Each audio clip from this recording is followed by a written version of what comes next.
什么是本次所以是today?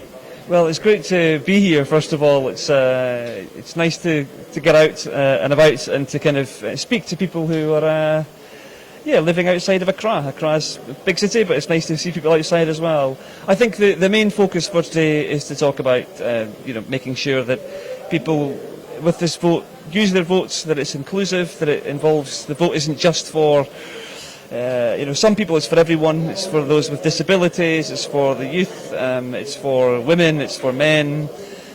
We want to make sure that it's inclusive. And we want to support all those that argue the case that elections should not just be inclusive, but should be free. People shouldn't feel intimidated, no sense of vigilantism. So this has been a great chance to come and see some of the grassroots organisations who work in the communities that we are supporting, but working in the communities, dealing with questions of vigilantism, dealing with questions of inclusion, and it's a real pleasure, a real privilege to be here. Yeah, we've heard the MPP and the NDC.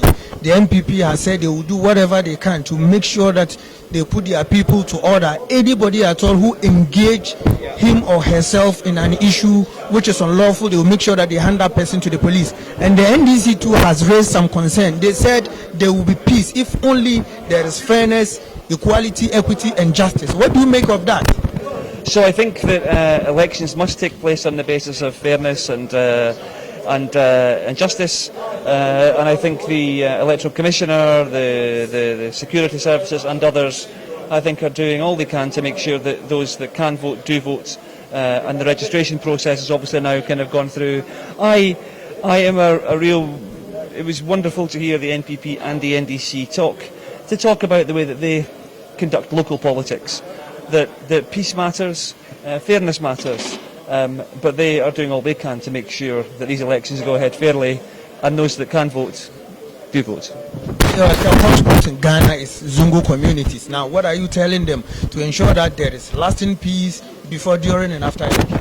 So I think what we see often when we talk of election violence or vigilantism, it's often the poorest that are often the most exploited. They're the ones that are often in many ways taken advantage of during these moments.